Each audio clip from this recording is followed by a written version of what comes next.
Okay. Thank you all for your patience. Is the sound level okay for everybody? Good in the back? Perfect. Thank you all for coming, and thank you especially to our panelists for joining us. We have a very distinguished panel, and we're planning to have a few questions from Michelle and I to sort of get the conversation about photojournalism and its role in civil rights over the decades. And we're going to leave some time at the end for questions from the audience as well. Just by way of background, this exhibition came about over 2 years ago. Michelle and I were curating an exhibit to really coincide with 2015 being the 50th anniversary of the Selma March, and that being one of the real beginnings of the big civil rights movement. And then last summer in August, when the events in Ferguson started happening, the images, of course, the events themselves were very reminiscent of some of the most tumultuous images and events of the 60s. But particularly the images were very captivating. And it's very rare as gallerists that we see contemporary images that almost instantly we identify as iconic, as this is something that has staying power. And Whitney's pictures appeared on the front page of the New York Times and many other places, and we started a conversation with Whitney, and it changed our idea for the exhibition to actually bring it forward to the present day. And then, of course, there were other events subsequent to Ferguson and Baltimore and Staten Island and Charlotte, and it all of a sudden became a whole new timely topic and not something that was just in history. So that was the impetus for the exhibition. Just a quick introduction and we'll get started. Richard Stolley is really one of the most distinguished careers in journalism, in American journalism, and he's been a reporter, a writer, an editor, just about every hat you can wear in journalism, at Life and Time magazine, and the founding editor of People magazine.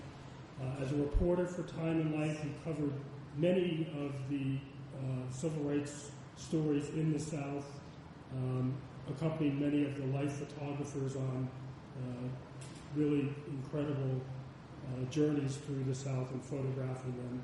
And he has said there would not have been a civil rights movement without journalism. I think Life magazine was one of the most influential publications in changing American attitudes towards race, because any other news magazines would tell you what was happening and Life would show you. And Whitney, after graduating with a degree in photojournalism from the University of Missouri Columbia, worked as a staff photographer at the Kansas City Star, Northern Utah's Standard Examiner, and the Daily Herald in suburban Chicago. As an editorial photojournalist, Whitney's work has been honored by the Associated Press, NPPA's Best of Photojournalism, and Women in Photojournalism. A resident of St. Louis, Whitney was not surprised by the outpouring of anger and emotion after a police officer killed Michael Brown in Ferguson. What she did not expect, however, was to be caught in the middle of it. She covered the 2014 protests extensively, often on assignment for the New York Times. And her image of Rashaad Davis, which is the lead image in the exhibit, was awarded first place domestic news in the 2014 NPPA's Best of Photojournalism contest. Kymberly Pindar is the interim director at the UNM Art Museum, dean of the UNM College of Fine Arts, and she's the co-curator of the current exhibition, Necessary Force, Art of the Police State, which will run through December 12th at the UNM Art Museum. The exhibition interrogates law enforcement's long-standing history of violence and the systematic forces that continue to sanction and promote the violation of civil rights in this country. Dr. Pindar holds 2 master's degrees and a PhD in art history from Yale University. So we have a distinguished panel. The Necessary Force exhibit opened last week, and the Albuquerque Journal wrote an article about the exhibit, and it quoted, "It examines the role of photography in shaping public opinion, as well as the longer-term matter of how we come to know and remember history."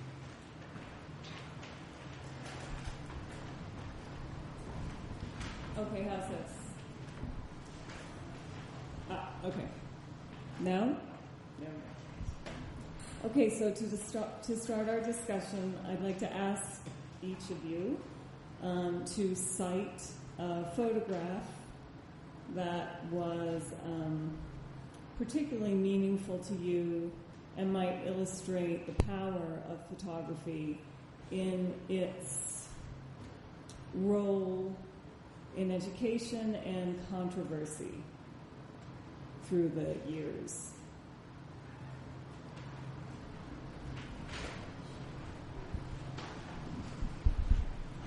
I guess I'm starting.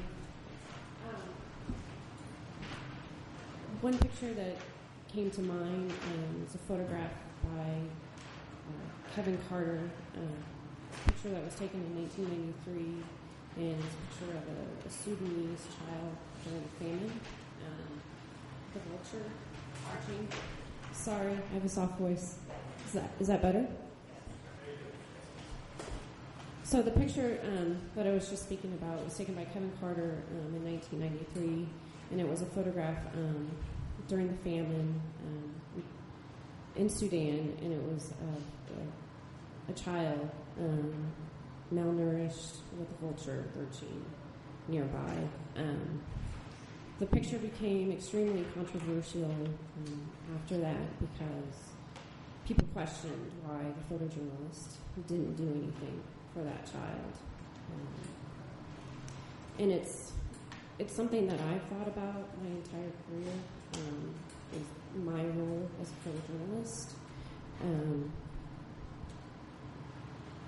First and foremost, when I pick up my camera, I try to go out and I try to tell the truth with my camera, and I also try to have empathy for my subjects.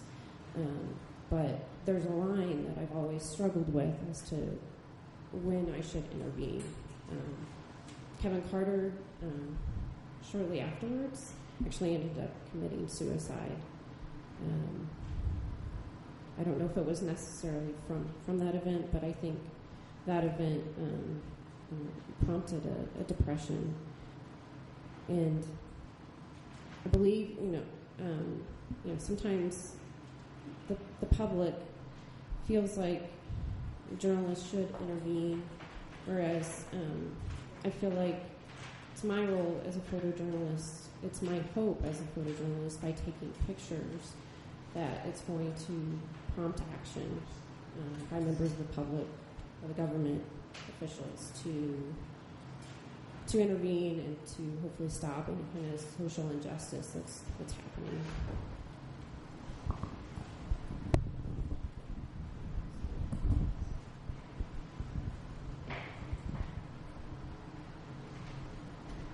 I spent 4 years in the South as Life Bureau Chief, covering primarily the beginning of the integration of public schools after 1954 Brown versus Board of Education decision.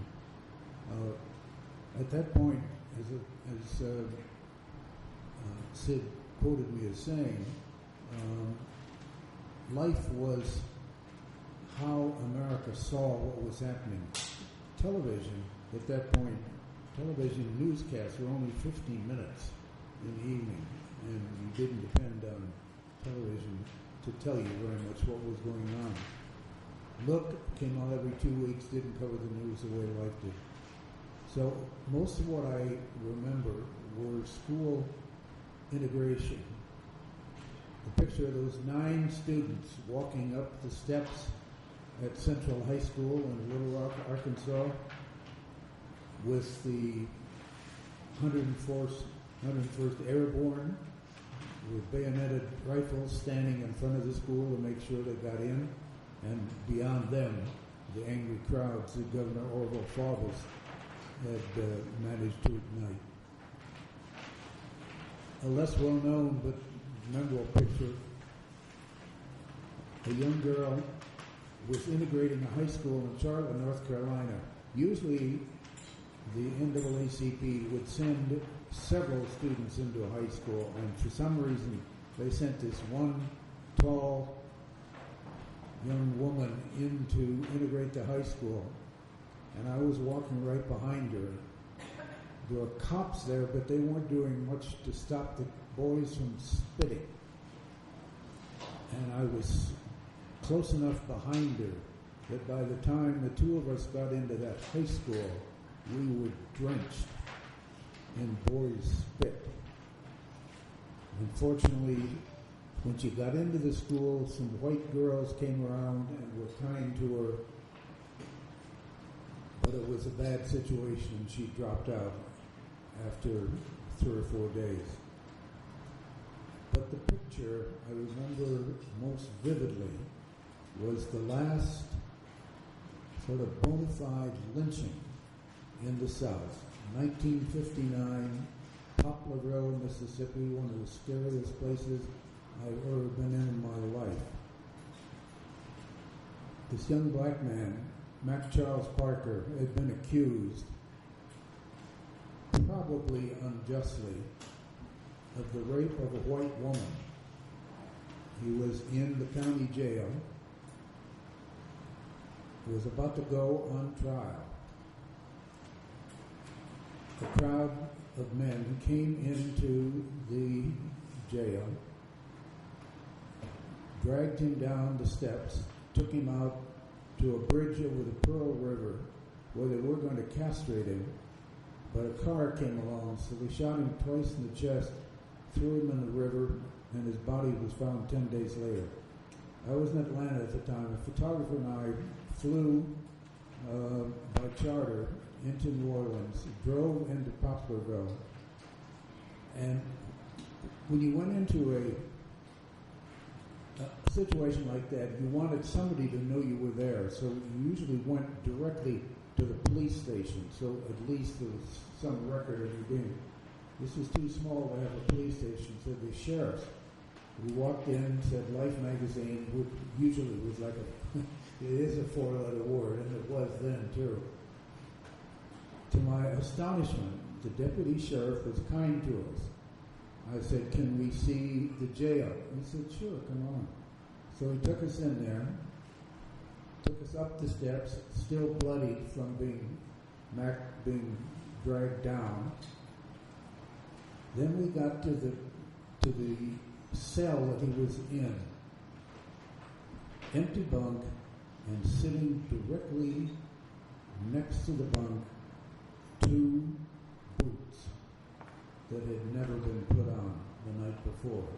And I thought, my God, what a picture. And the photographer, of course, saw it too. So my job was then to get the deputy sheriff off to one side, engaging in some meaningless conversation so he could not see the photographer shooting his picture of the boots of a dead man. I can get chills still remembering what that scene looked like. We shot the picture. I called New York. Life went to press on Saturday night. This was Saturday afternoon. I took it to AP in New Orleans. They processed it. I edited 3 or 4 prints, sent them over the wire. I mean, this is before internet, all that stuff. And Life magazine held the magazine open so they could run this full-page picture of the empty boots in the empty cell. And that was the picture that I remember most vividly of all.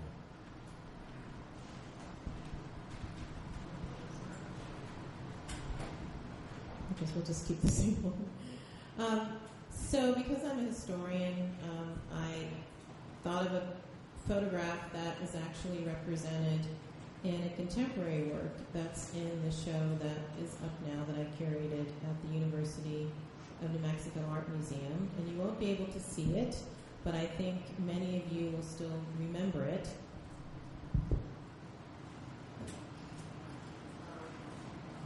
It's the photograph of the trio, 2 people helping Amelia Boynton, who was beaten by police on the march across the bridge in March 7th, 1965. And that photograph was cited by President Johnson as what really motivated him, of course, with other things that were going on at that time, but really motivated him to sign the Voters' Rights Act that summer in 1965. And so that picture is really what started us thinking as curators about the role that we had to highlight photography in this exhibition. And we had Hank Willis Thomas, who is a contemporary artist who does a lot of found photography. We contacted him and said, we know you have something that's relevant to the theme that we're thinking of, and he sent us an image of a very large mirror with black framing around it, and that cut out black and white trio of people placed on top of the mirror. And I tell people when they come to my show that standing in front of that is really what the show is about. And he has a wonderful quotation where he says that we all should think about how we are actually in history and not just looking at it. So he's created these mirror images with these historical photographs, so when it's hung properly, your head is one of the three that are in this trio helping this woman. And so we thought that really captures, because of the historical weight of that photograph, that it affected a president to move forward. And this book in particular by Martin Berger, he's written about 4 books about the role of photography in the civil rights movement. One of the best ones actually is just a chapter in here that became an entire book of all the photographs that were not shown. The ones that show resistance, a black woman biting a cop as she's being carried off. And he goes through a lot of these images, and really he's kind of one of the authorities on why and how these images really changed history. So that's my image that I thought of.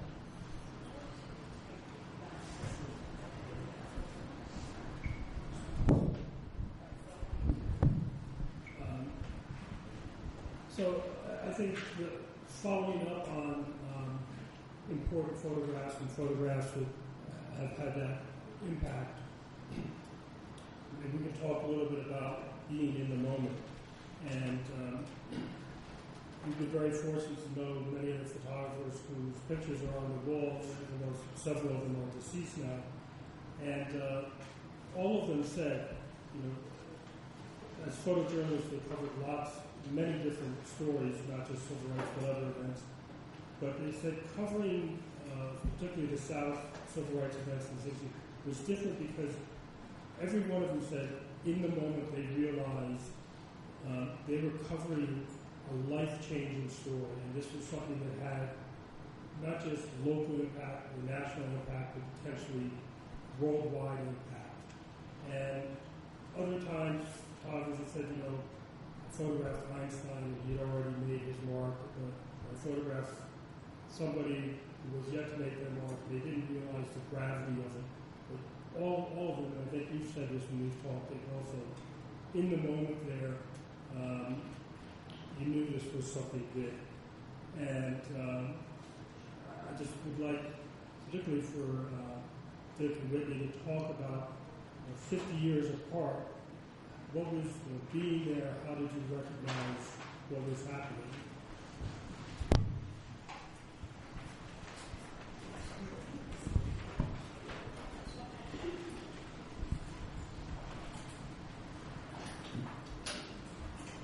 Well, it was a lot. I had not spent much time in the South before we went down there. And so this was the real baptism of fire. And the South is a very complicated place.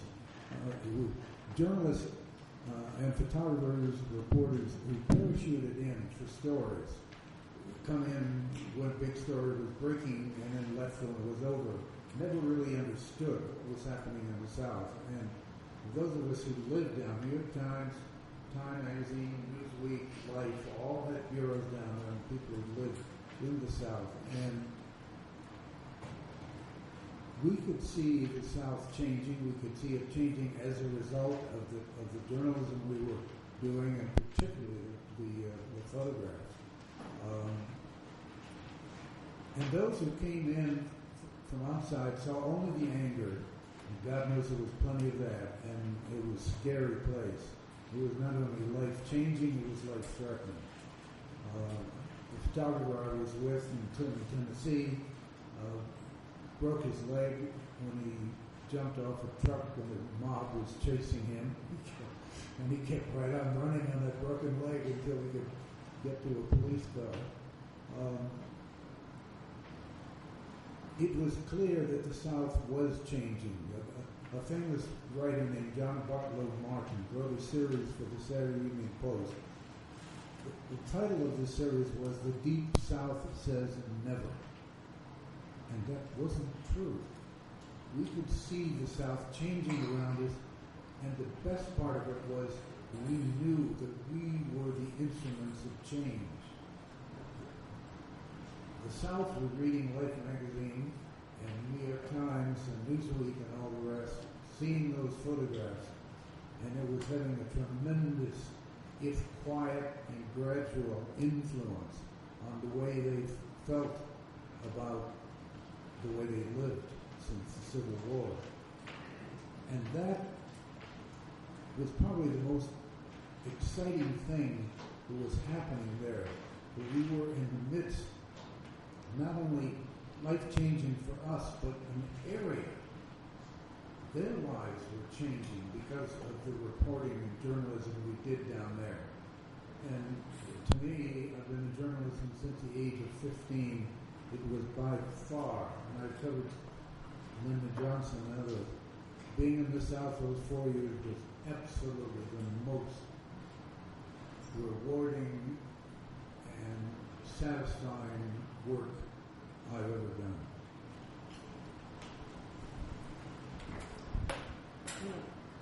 So I started working in Ferguson on August 10th, actually.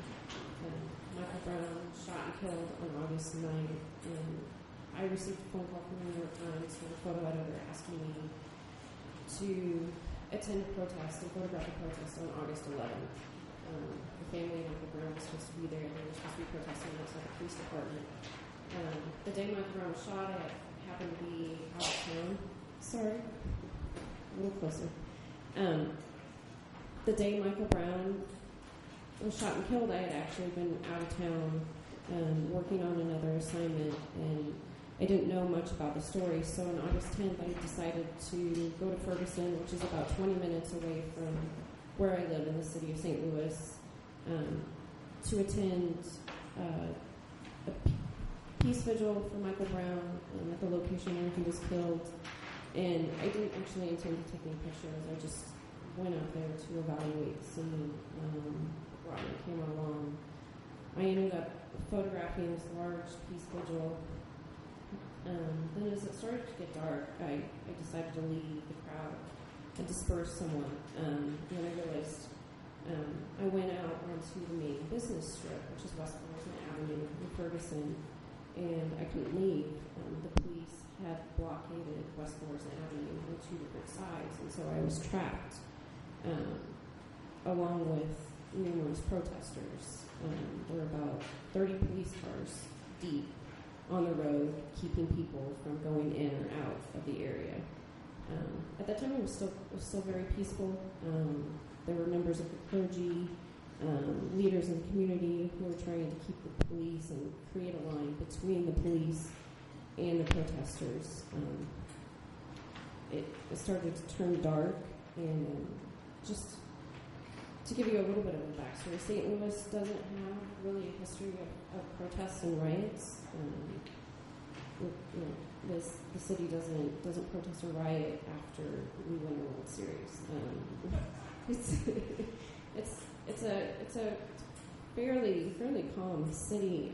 So it actually, when I saw in the distance, I saw outside individuals coming in, not the peaceful protesters that were there with the police, but outside individuals coming in and looting. It took me it took me a little while to realize what was happening because I'd never seen that in my own city.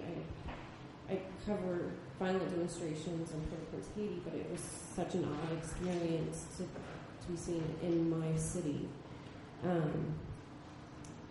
So I took these images and then got 2 hours of sleep and was back out there in Ferguson the next day, and that continued on for a couple weeks. And as a contrast, it took me probably a week to realize I was covering a historic event. I was living in this bubble. I wasn't watching CNN.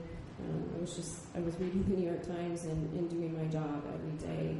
And it took me a while to realize how the story had just exploded, not just nationally, but internationally. And it's taken me a while to just kind of wrap my head around this fact that such a traumatic event happened in 2014, and looking at my pictures alongside the pictures that were taken in the 1960s, it seems like not much has changed.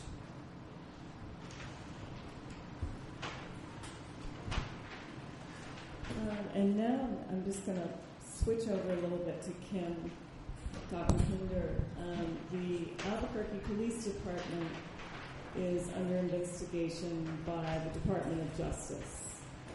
And so I'm interested both in when you conceived of the show Necessary Force, any obstacles you may have encountered on your way, and how you prepared for the opening, because I've read and I understand, and I don't think any of us need to read to understand that is going to be a controversial photographic show first semester in Albuquerque. Well, this all came about a lot of serendipitous opportunities. So I'm the Dean of the College of Fine Arts, and in late June, a year ago in 2014, the director, who had only been there for about 15 months, informed me that she had found another job. And then I was faced as dean of figuring out how to put someone in place. And I met with the staff, and the first thing I said was, well, we've had a lot of interim directors, those of you who have some knowledge of the history of the UNM Art Museum. And I said to them, well, I'm sure you've sat around this table before with the dean and asked, what are you going to do? And here we are again. And they all said, no one has ever asked us what we think. And these are the staff that have been there, some of them 15 years, 12 years, 10 years. That's the preparator, the collections manager, the assistant curatorialist, the people who run the museum, right? Who put up all the shows. And how many of you have actually been to the UNM Art Museum? This is always a sad poll for me. I'll get even more sad. How many people even knew there was a museum at university? Not the Maxwell, an art museum. Oh, okay. I come up here often and ask these questions. Yes. So, the shows, those of you who've seen the shows, they're usually pretty fantastic. And there are about 4 people who put on their shows. And then curators have been there for a while.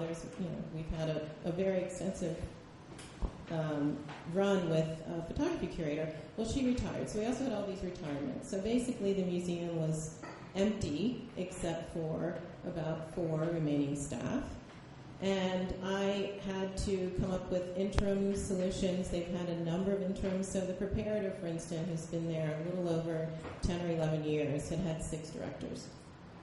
So as dean, I keep saying that because this was the problem-solving position that I was in at that point, I had to face this history of putting in another interim director while we did another search, which clearly had not been very successful. when we had so many people come in as director. And after going around and around, a lot of conversations, they were first joking, like, why don't you just be the director? And I was like, and then it kept coming back around, and more people in the community also said, well, you are one of the first deans we've had who actually has a museum background, so why don't you be director? And I was like, and the mass hysteria convinced me to do it, as mass hysteria tends to do. Builds consensus, doesn't it? So I decided that I was going to, all these things were happening, so that's why I'm telling you about the timing. So I was, that current director, her resignation said that she was going to stop being director August 15th. So I officially came in, started coming in around that time, and as we know, Ferguson had, everything was going on that you just explained that you were a part of. And I had a very close friend from graduate school who works on activist art, and this is the co-curator, Karen Fiss, and I started just talking to her, like, she's like, can you believe all the stuff that's happening in the news? And then I was faced with an empty calendar. So this was another reason why there have been so many directors, because once you have so much rotation, there's never any planning. So for the last few directors, interims and not, they've been faced, as I was, with an empty calendar, meaning nothing planned to be on the walls of this museum that I hope you all go to now, that you know that exists. And so we had to fill the calendar. So I thought, I'm going to curate a show on police violence, because it's very timely. And this friend who used to work at the New Museum, and she has curated frequently over the last few years, I pulled her in because I couldn't be the curator by myself as well as the director and dean. And so that's how it really came about. So this was planned in August of 2014. And what has been really interesting and stimulating in many ways for the two of us as curators is to know that it was planned open over a year from when we planned it. And we just said, we'll just see how it goes. What else is going to happen in the next 15 months? And quite a bit did happen. And then we started contacting artists that we knew, such as Hank Willis Thomas, which is one of her former students, Dred Scott, who is the sort of poster child with this fire hose image, which then I started trawling for images like this. And hopefully now you all will know that the UNM Art Museum is one of the top collegiate collections of photography, which, of course, you all know here. And it's been an important collection since 1962, when it was founded by Van Deren Koch, who also founded our top photography studio program. So he came in 61, 62 to become the director of the museum, to start the museum, and also to start what is our number 5th in the country photo program at UNM. And so photography is the strength of the museum. And so I asked one of the remaining people there to look up civil rights and various keywords, Birmingham, things. I'm like, what kind of photography do we have in our permanent collection? All these amazing, iconic images by Danny Lyon. We have a very large collection of Danny Lyon photographs, some unknown images. And I was then faced with about 20 of these amazing photographs that, some of them are very close to what you're seeing here, even reproductions, the same ones. And then I started thinking that this could have a real historical component. And I also have to, I'm going to ramble now, but I also have to, my friend and I were also facing for the last year all of these 50th anniversaries that we all have been celebrating, memorializing about the civil rights movement. And I just turned 50. And so that was another thing so I am a baby of this, right?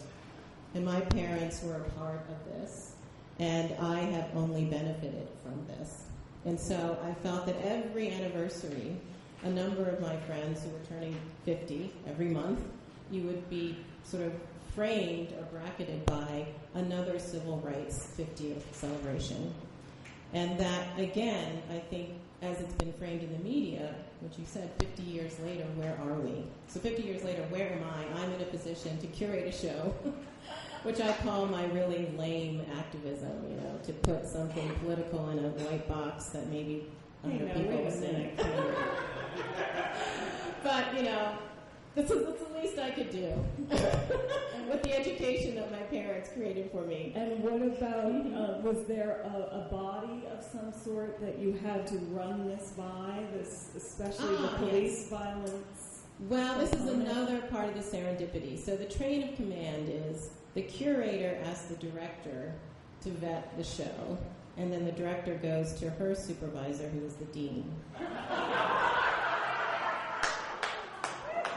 And what did all of them say? They were like so on board. Excellent.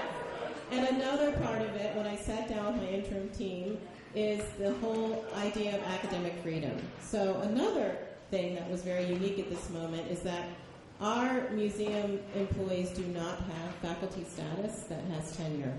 I do.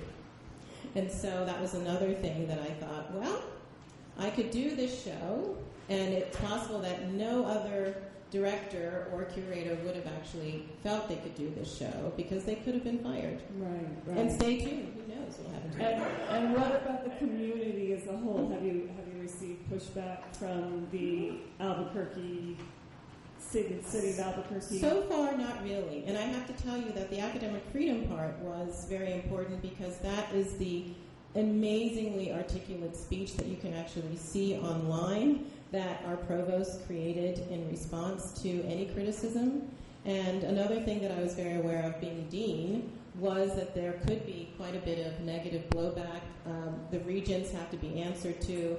So starting over a year ago, we had been creating our talking points. Every piece that we chose for this show, I thought of how I was going to defend it. And that was something that we were writing that text with my curator of education for months. And so and I told the provost about 6 months ago about it, and he said, great, we're going to take some heat for this, but this is about academic freedom, and this is about the mission of the university, and that's why it should happen here. And so he started his talking points, writing them down, and then I went to our communications director, our media director, about a month ago, and we created a whole plan of how this was going to have a positive message that was going to get out way before the opening. So, and it's actually worked. So I had a number of media spots that were leading up 2 weeks before last Friday to get out that this was not about an anti-police show, which everyone immediately thought it was, that it's about anti-gun violence, anti-police brutality, anti-inadequate mental health care. There are many anti-incarceration complex. There are many different issues that are part of police brutality that we felt as curators really needed to be teased out and carefully presented. And being on a university campus gives that slowness, that sort of time to create that dialogue. Not so far. It's been open now for a week.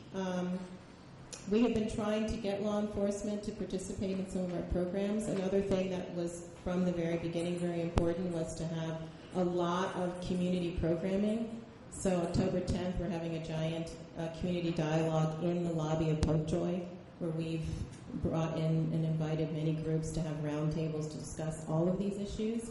And LaShonda Crow is here. She's doing a workshop around healing and quilting tomorrow.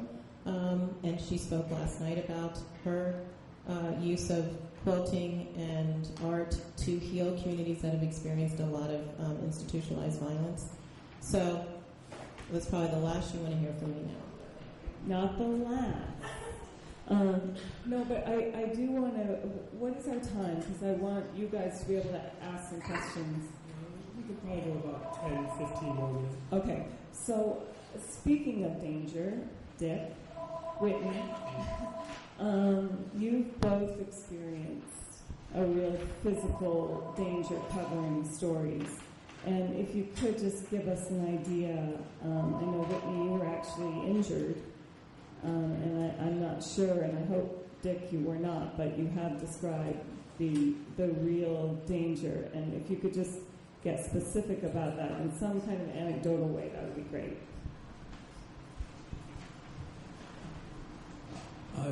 I told you about the picture the photographer did take, named Don Craven is a photographer, of the empty boots. The picture he didn't take, thank God, 60 FBI agents flooded into Poplarville, Mississippi in about 48 hours.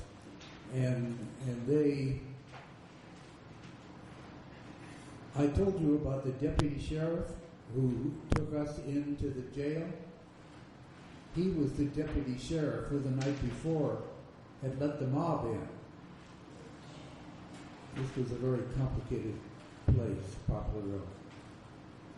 We found out from FBI agents that the head of the mob was a farmer who lived just outside town. And we got his name, found out where he lived, and I said, I think we should go out and see if he'll talk to us. So we drove to his farm, and there was a fence, a gate, about 50 yards from the farmhouse.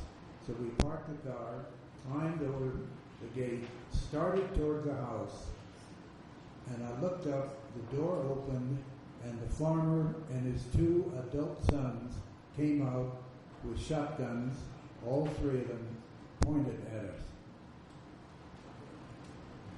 We stopped. He said, y'all got 30 seconds to get off my property. He said, sir, we're from Light. He said, it's down to 20 now. Okay, sir. And I said, down, don't turn around. Keep facing them. So we began backing out. And I thought, if we damage this damn guy's gate, he's going to shoot us right here. So we very carefully climbed over the fence, got in the car, and got out of there. And it was an example. I mean, there were many examples of fear, but that was one where I think if he'd shot a picture, and he was very good at having cameras hanging around and sticking his finger in there, shooting a surreptitious photograph. I think if he'd done that, they might have fired. He didn't, they didn't, and I'm still here. So I think the very first night I was out in Ferguson, I was probably the most scared. Nobody knew I was out there except for my husband, who was out of town. My editors at the time didn't know I was out there. And there was very little media presence. There were maybe 1 or 2 photographers from the St. Louis Post-Dispatch there, but I didn't see them all night. They were on the other side of the police line. And early on there was a videographer, but as it became later and later in the night, I was the only member of the media out there, and I was threatened actually that night, but by a young white man with a bandana around his face. And the only times I was actually threatened on the streets in Ferguson were by young white men that I would assume were anarchists out there protesting against the police. But the second night I was out there, I was with my husband, who is an Associated Press staff photographer and also a Getty Images staff photographer, and we made a pact that night to try and stick together. A lot of times photojournalists, when they're covering conflict, when they're covering wars, they stay in groups. Sometimes that's why you see pictures of the same people from various angles. And so we decided to stay together that night, and the 2 of them hadn't been back to Canfield Drive, where Michael Brown had been shot 2 nights prior, so they wanted to go back there and photograph the memorial. So I went back there with them. So while we were back there for a few minutes, we heard what we later found out were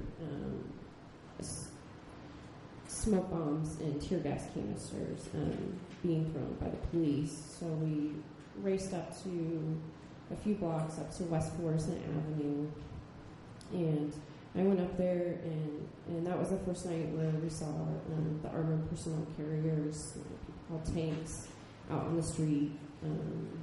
Police were clad in camouflage, large rifles, and I approached the police line by myself and started taking pictures, and all of a sudden I felt my knee buckle underneath me, and I realized I'd been shot by police with some sort of projectile, a pepper ball. And at that time, other people were being shot, protesters were being shot too, so people just started running in all directions, and I ran to a parking lot and hid behind a car, so I wouldn't get shot again. And that's when I looked across the street, and there's a picture in the back of a young man in a blue shirt walking away from police with guns pointed at him. And, you know, all this happened within about 2.5 minutes. And they ended up arresting him. But again, in those first few weeks of being in Ferguson, it was, for the first time in my career, I actually had people coming up to me and saying, thank you for being here, thank you for doing your job. I mean, so many times you go into situations as a journalist and you're describing, you're not wanted there, but in the first few weeks, people were actually thanking us for being there. And I felt somewhat, I had a little bit of a safety net, and I think I felt like some of the activists and protesters were looking out for members of the media early on. They realized, as the press, members of the media were having a difficult time doing our jobs because we were being kept back and from photographing what was happening on the streets.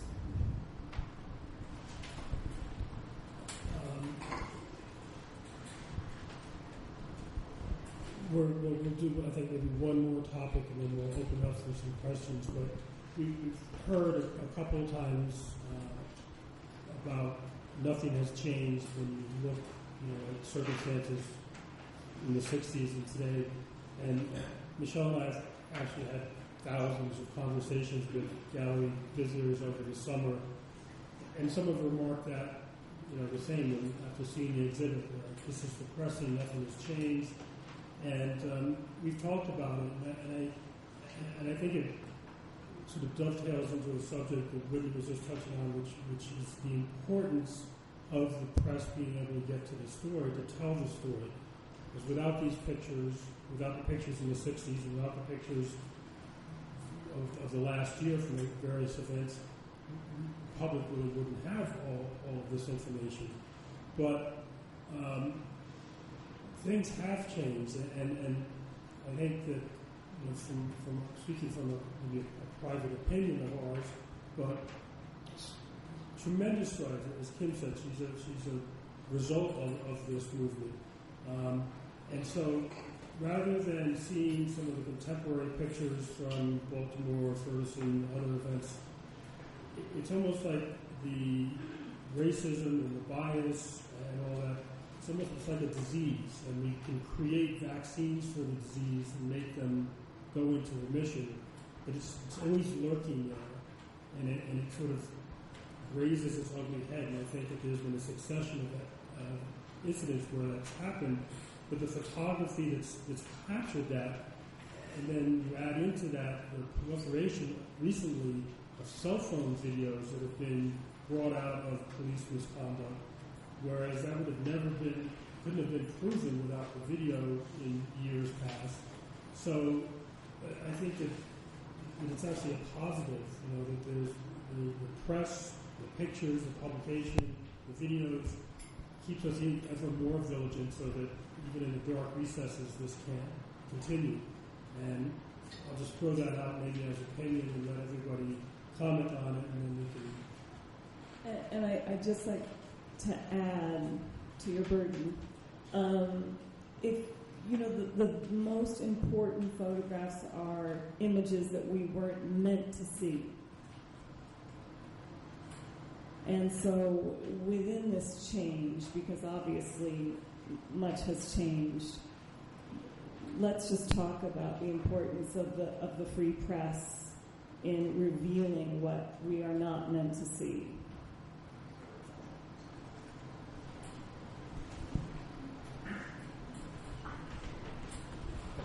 I think we've all heard about citizen journalists. Just turn on your computer and you can't escape it. There are really two kinds. One, there's citizen photographers, and then there's citizen writers.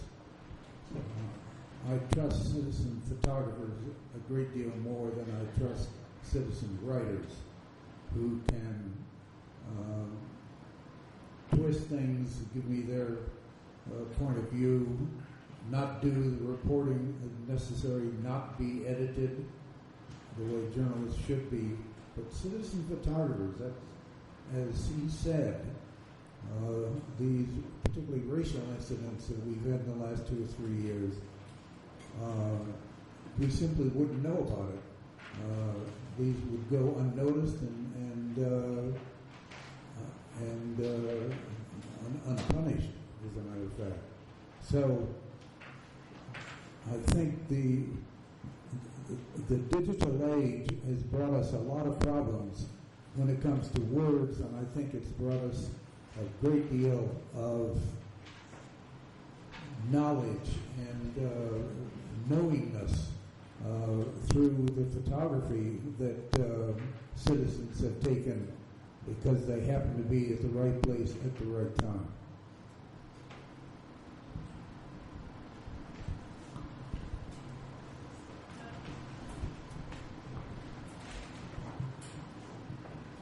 So I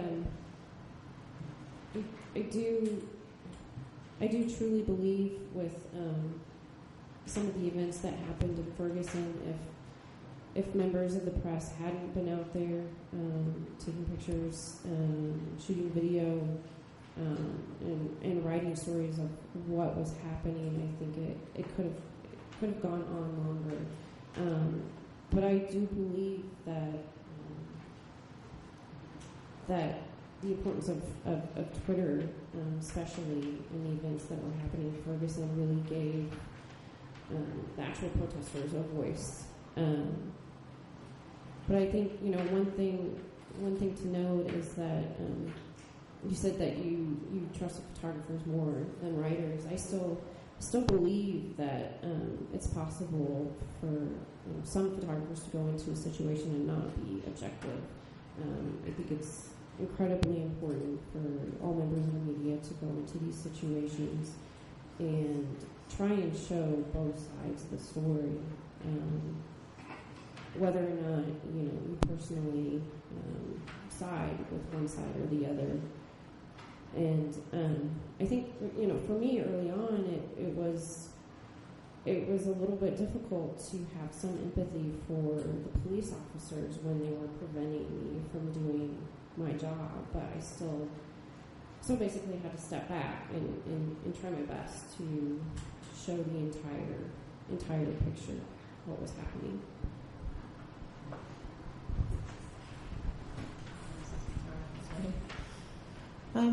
As I mentioned earlier, and it's in the brochure and description of the show that you can find online too, is that when we were choosing the works, we really wanted there to be a very strong parallel message about critiquing the media.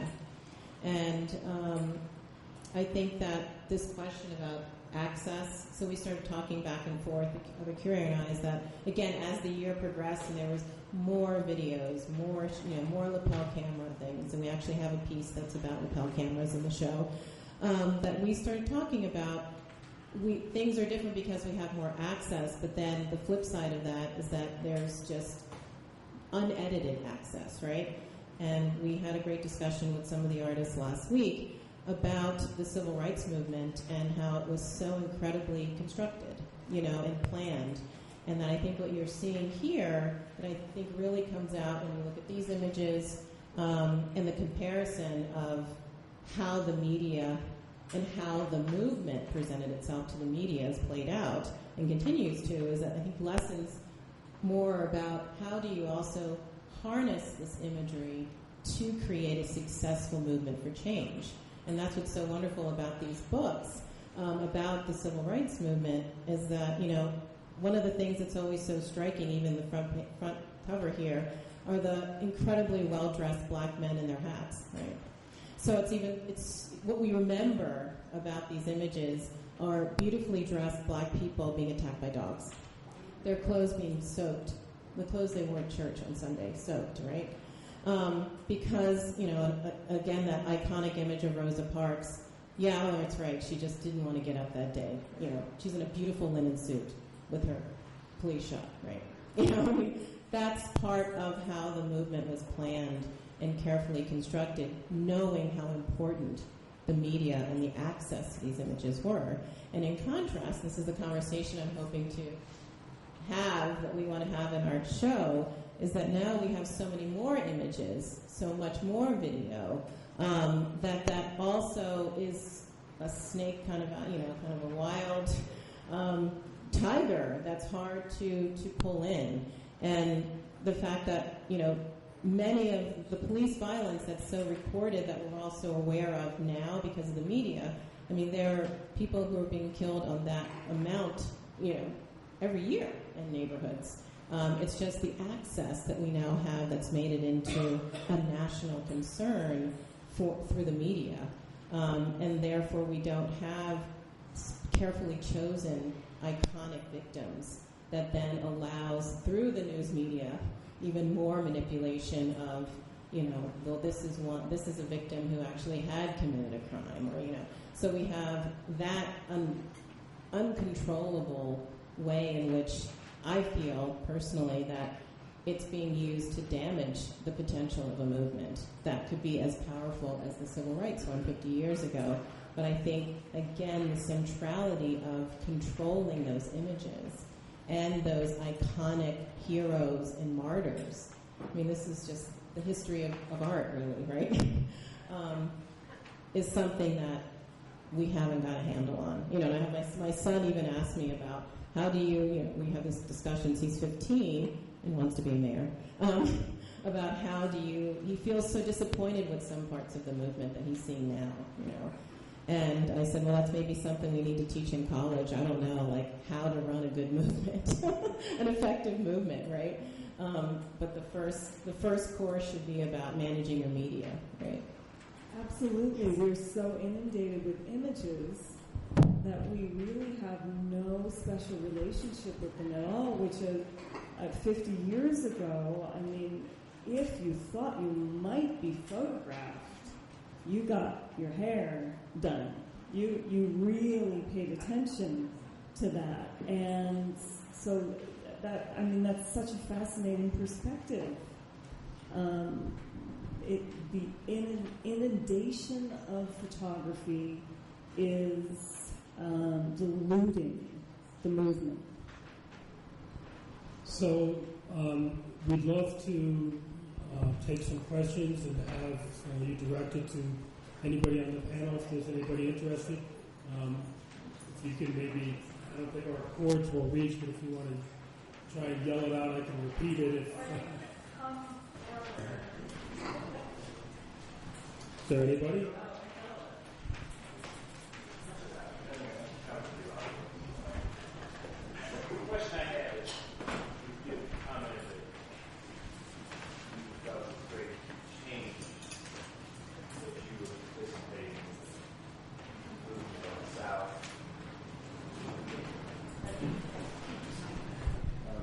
You had commented about you felt there was a great change happening in the South along with the civil rights movement and the violence, and I just wondered if you could comment a little more about that, because I was there in the 60s when in North Carolina. As a matter of fact, I was young, but my cousin was sitting at a restaurant downtown Wilmington, and she was crying.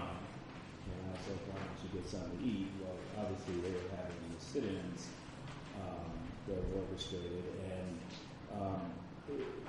I have to say, traveling through the South, having come from, I live in Detroit, I didn't feel that change. And sometimes, through my travels as an adult, I still feel that anger, hatred that still exists. And as you were saying, things have changed. I think there's some things that have changed, but I think the one thing we have to remember is that we have access to the pictures and Twitter and so forth, which actually comments about the things that haven't changed. So we have better technology, but the hatred behind that technology sort of still exists. I mean, yesterday. So anyway, I just was interested in your feelings, what you meant by that.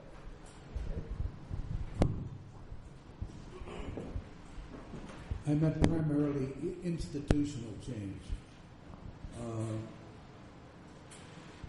Changing human beings is very difficult. Institutionally, things have changed. I mean, school integration did take place, although it's now reverting back in many places. I was in the Senate in 1964 when the Civil Rights Bill was passed. It was an incredibly exciting moment when the vote, all 100 members of the Senate were there. They brought the senator from California in a stretcher. He'd had brain surgery a few days before. Anyway, that didn't end Jim Crow, but it began, it eroded. And voting, schools, access, you're talking about the lunch counters in North Carolina.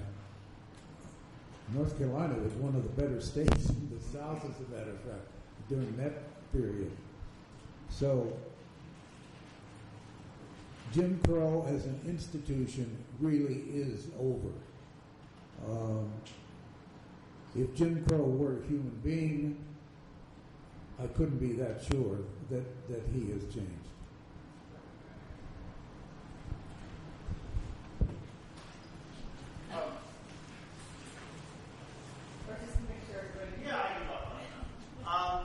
This is primarily Chris Curtis. And you remarked on the impact when you saw your pictures here amongst the pictures from the 60s and 50s. When you were taking the photographs, were you aware of these particular images in terms of the heritage? Have you seen parallels in the moment, or you saw in the moment that came later? What was the process there for you? Honestly, I was so in the moment. I was really just concentrating on keeping myself safe so I could continue taking pictures. The picture that I talked about earlier, I think the next day or 2 days afterwards, it was used as a diptych in the New York Times with a picture from the 60s, and that's actually when it dawned on me, the parallel between these images, not just my pictures, but everybody's images that were coming out of Ferguson, in comparison to what had happened in the 60s. And as I continued to kind of work on the story in the past year, we kept delving farther and farther into it, and just as a white woman, it just kind of opened my eyes to just the institutional racism that existed in the U.S. and especially in a lot of stories about how it exists in St. Louis, in the court system, and basically the resegregation of the public school system in St. Louis, and how it still affects African Americans. If you start thinking I'm creating history, one, you're not going to do a good job, and second, you'll get your head beat in. And history occurs to you after it's all over, and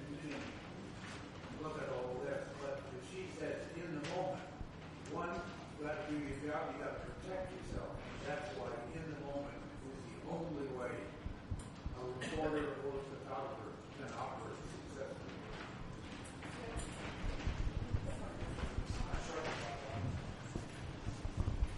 My question is, because I grew up in Georgia, I'm about your age, is the role of history and who knows it and what history we know.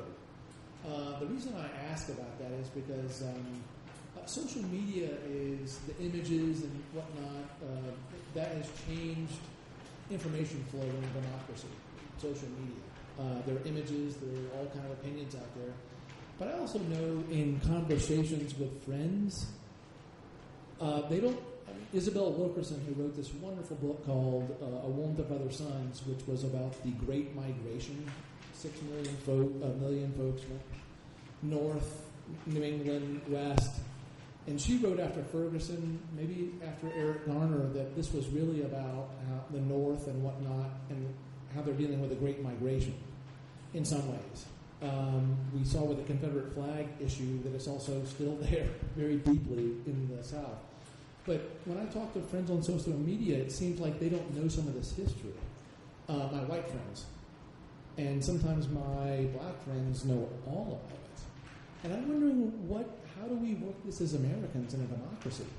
And sharing history of how in the North, frankly, there were communities that were segregated by discrimination. And it was very hard for people to move out.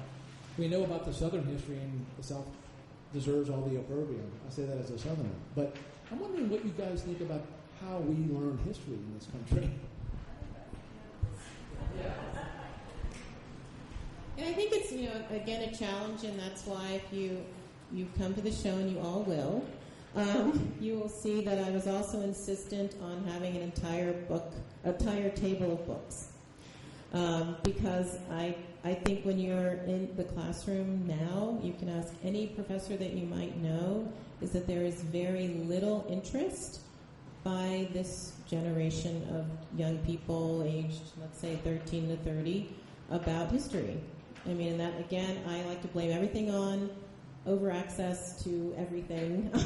But, my husband just told me this morning that he was in front of driving, and this woman behind him was taking selfies of herself at the red light. And he felt like just stopping the car and saying, "I see you doing that." And it's stupid, right? But I like to also completely hate on the selfie, because I think that's exactly the life that we're living now, the world that we're living in, that it's about me at this moment at the stoplight taking a picture going to work. And that is one of the biggest challenges for universities and any kind of education, is that there is a real lack of value in our culture for history. So why should we expect a 20-year-old to care about it? And that's another thing, going back to the discussion with my son about this, how do you make a successful movement? And I have to go back to the civil rights movement. It was all completely grounded in history, and constantly talking about history, and constantly putting out the banner of history to talk about moving forward and to have change. And I think that it's a huge problem that there is this resistance, and maybe it's just about there's just too much to learn, so much history. And why do we have to be mired in it? This idea that history is something that holds you back instead of something that can help you move forward in a very successful way. And things that are cyclical, when you mentioned the resegregation of the schools. I mean, I agree with you that our icon of Jim Crow is dead, but there is so much that's still with the insidiousness of institutionalized racism, even police issues, the policing of the poor. So you will see the same types of racial profiling as part of a much larger historical way, going back to slave patrols, about how the law enforcement is trained and unfortunately placed in this position of policing very specific groups of people very specific ways. And that's something that has to do with the layers of why they're in segregated neighborhoods, why you can even have this idea that certain people are, the way they look, are prone to crime because of the neighborhoods they are in.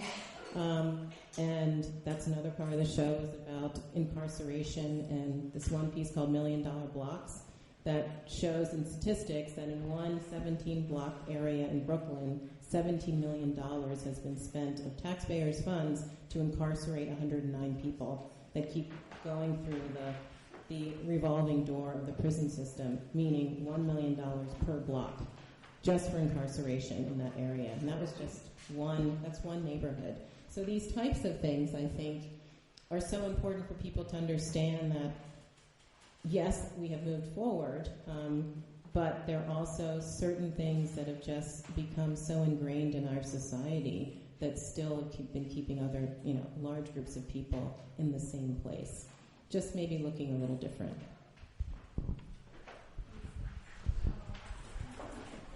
Just to really embarrass them, I'm actually married to Dick Stolley, so forgive me for asking a question, but every year the Overseas Press Club remembers and honors journalists who are killed in the line of duty or who've been decapitated in the line of duty. I don't know if any of you met or saw Tim Hetherington here a few years ago. He was interviewed actually by Dick for the documentary Restrepo. So I want to ask you about Ferguson, because you said something very interesting and very discreet, and I think because you're a photographer you don't elaborate, but you mentioned the people who threatened you were white, they were anarchists. Were they from Ferguson? Had they come from outside? Why did they threaten you? What were you trying to photograph, and did they stop you from photographing it?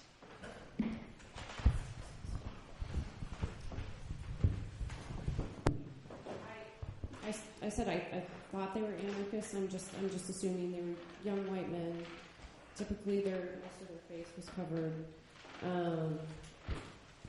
and there weren't a large number of them. I'm not really sure where they came from because I didn't really want to stand there on the street and have a conversation with them when they were threatening me. But I believe that they came out to basically, as anarchists do, to protest the government and protest police. I was threatened that night while trying to take pictures of the distance of the violence that was happening, of the looting that was occurring. That night I was really trying to stay back as much as possible because, like I said, nobody knew I was out there. I didn't know if anything happened to me, if I'd been arrested, if anybody was going to get me out of jail. And then again on actually the night that I photographed that picture was the night of the grand jury decision. I was with my husband outside of a store that was being looted, and these young white men were participating in the looting, and they came after us with bottles of alcohol, getting ready to hit us with them, telling us to stop taking pictures. And I really can't explain why it was just the white men threatening me. I have no explanation for it at all.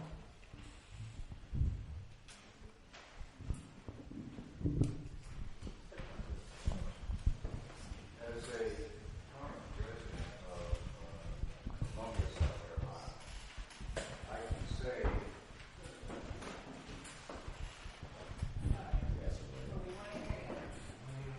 I am a current resident of Columbia, South Carolina, and I can say that the press, the photographers have made a difference in the past, but nothing more than the powers to be in South Carolina did not want to be perceived as Georgia or some of the other states, Mississippi.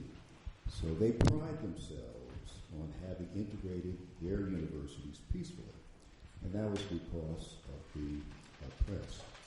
But I was wondering, and by the way, the killings in Charleston and how that was handled also is a reflection of that same attitude that we're going to do things here differently here in South Carolina. And I think a lot of that has to do with the focus of the press over the years. There's still a lot of issues there, believe me.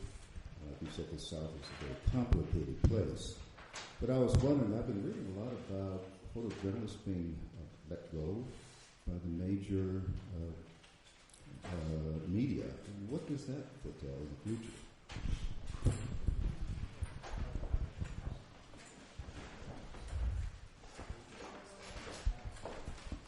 Well, fortunately, we have an example here of photojournalism that's alive and well, and a publication, the New York Times, that takes it very seriously. They don't run enough pictures, and they don't run it big enough. But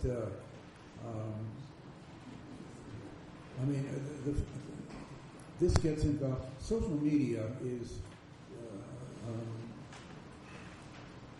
Social media could do so much more. My God, when you think of the contact, the access they have to young people, I mean, what they could be teaching them, what they could be telling them about history and what's going on here, it breaks my heart every time I turn on a computer and realize what they could be doing instead of the crap I'm seeing day to day. All right. Now, print does a better job, quite frankly, I think, than social media does in this kind of responsible journalism. This doesn't mean that social media can't. Some do, and I think I can only hope that the pressure that you're talking about in this country will be for social media to become more responsible, less irresponsible, and take the sanctity of the Constitution and the Bill of Rights seriously in what they're putting out to American people of all ages. But I think this is a working journalist here. I've personally I've had many friends who've been let go in the past 10 years as staff photographers for newspapers. Fortunately for myself, I left on my own accord, but shortly after that, in 2007, I saw many of my colleagues receive furloughs and just be laid off. And quite honestly, I mean, for freelance photojournalists, our rates have not increased over probably the past 20 years. We're basically working under the same day rates and expected to work longer hours and have more expensive equipment, and probably less backing from the organizations that we're working for. So because of this, a lot of people keep saying photojournalism is dead, but people say this every decade, and I don't believe it's dead. I believe we as freelance photojournalists need to come up with more creative ways of getting our work out there and getting paid for it. Personally, living in a mid-sized city of St. Louis, I can't make all of my income as a news photographer. I make most of my income working for corporate and nonprofit clients to survive. I continue to work for organizations like the New York Times because it's what I love, and I feel like it's important.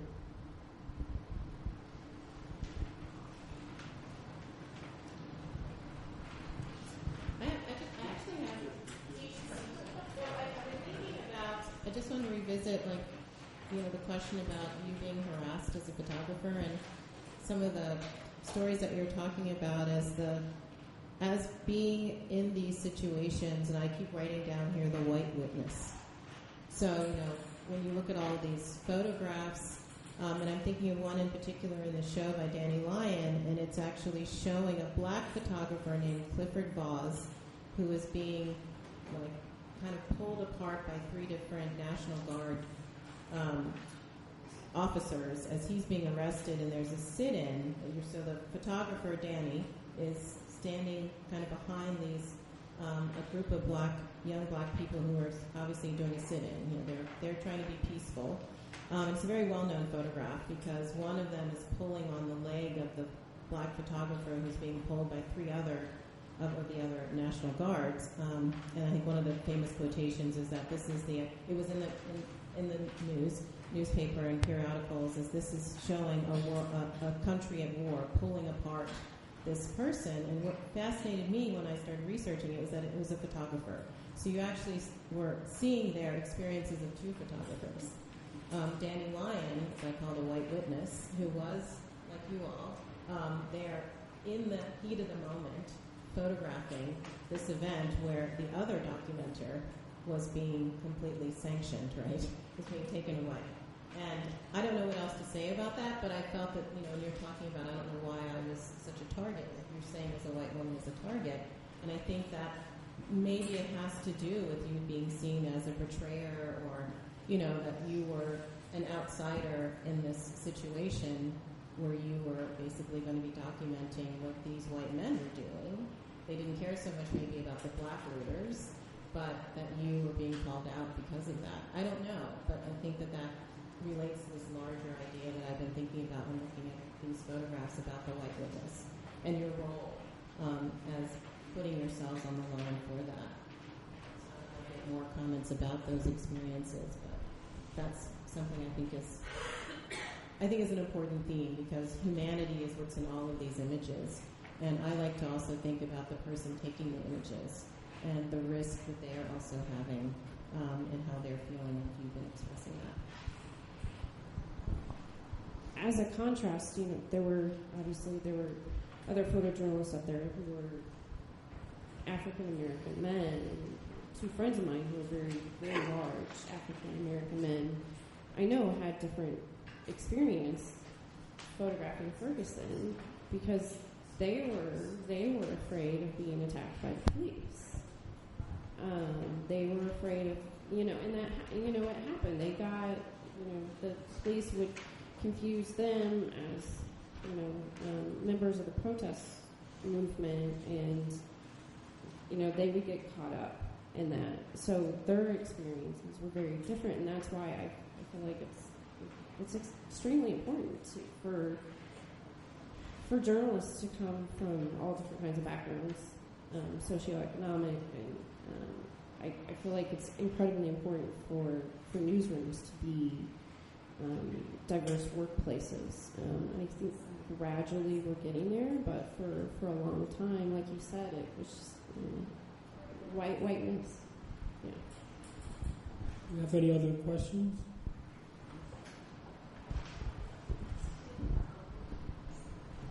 I have a comment.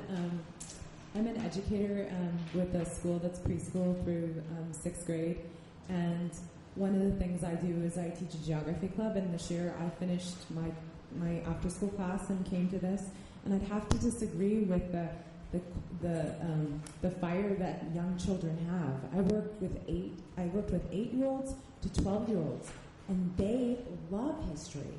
And what the advantage they have right now is they're learning history of their grandparents, their grandparents, and they're also learning the history of the civil rights movement, and also seeing things like Ferguson and reporting on current events in their social studies classes and their geography classes. So I've done this club for 16 years, and it's sponsored by the National Geographic, and it's all over the country. And this group of kids know so much. And I really think it's like we're talking about this legacy that is now in the history books, and they are making those connections. So I just wanted to leave you all with that thought, that it's pretty powerful. It's really pretty powerful. Well, you got to think of this. It's 8th grade, or 8-year-olds and 12-year-olds. So I feel like in education system right now, they talk about not really knowing what you're educating towards, because everything's changing. So I think those generations that are coming up will change the system. The system will have to change because they have so much access and so much depth. So I'm hoping that it'll go from where they are now and they'll change that system. Is there anybody else?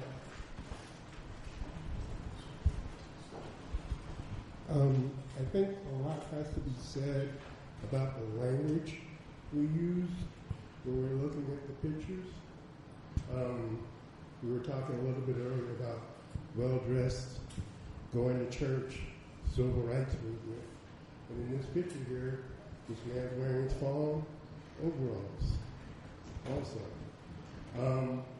In my generation, I heard a lot about institutional racism, whereas the generation now is talking about structural racism in the institution. And so we're always trying to blend. A number of years ago, I was in Chicago at a photography museum, Columbia, and the students were looking at pictures that were taken during the civil rights movement, but the pictures were taken by Germans and Swedish people. And I remember at one time, one of the students asked, well, how come they didn't take any color pictures? And one black woman said, all these people are colored. And so, and I guess part of my question is, I may be old school, and in the digital world, in the color, I don't know, I resonate more with the black and white. I don't know, for some reason I feel like there's more stories in it. And the other point I just kind of wanted to make, in terms of Ferguson and some of the stuff going on now, and once again, you know, we're talking about the dress code, how well the civil rights workers look, while the kids today look like thugs. And, you know, Jim Crow may be dead, but now we're kind of dealing with Jim Crow Jr.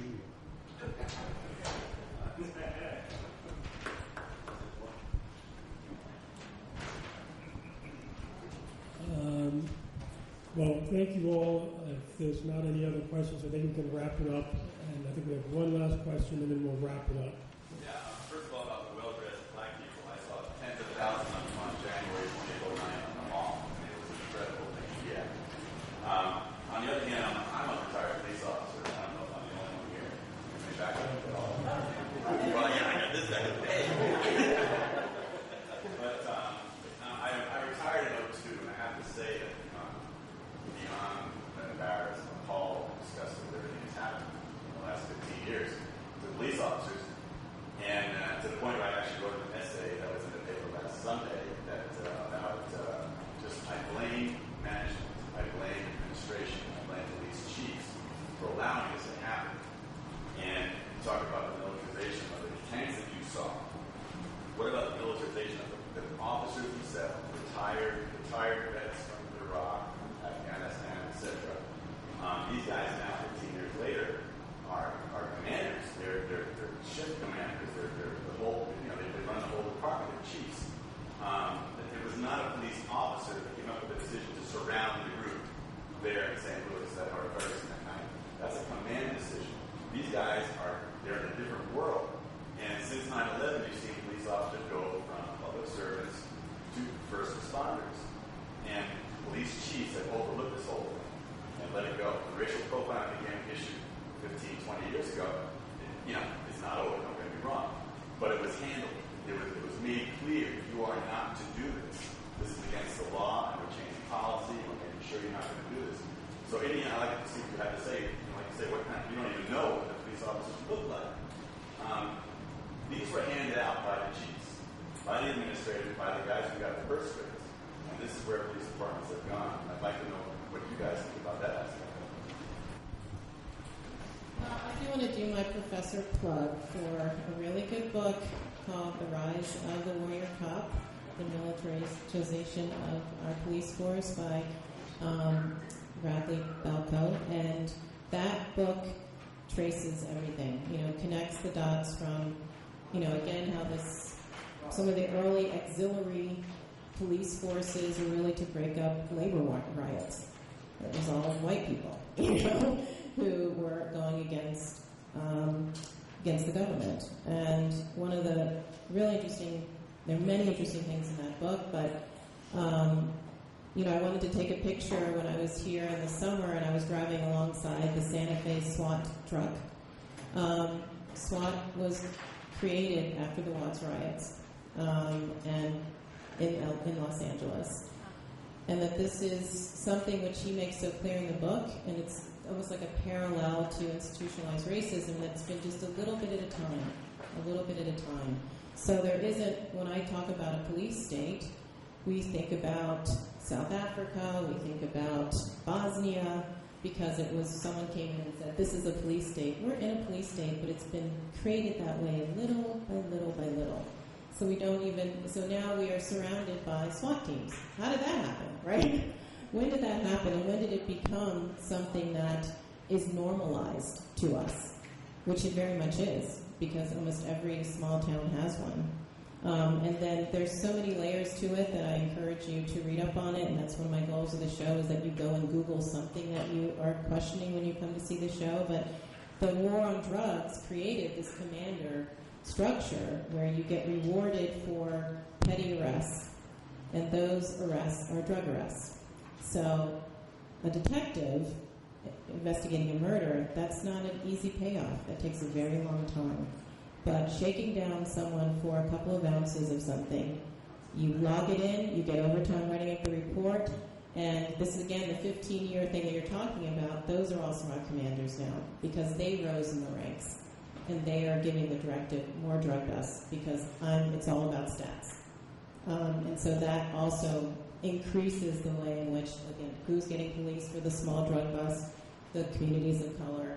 And it's just the whole system, I agree with you completely, that it's structured to create something that has brought us to this point where we have this relationship with law enforcement, and it's not one thing to blame. It's really a structural problem. Okay, I think we'll wrap up on that, and I thank everybody for coming. I thank our panelists. Everybody will be here for a few minutes afterwards, so please feel free to look at the exhibit, ask any of us any questions.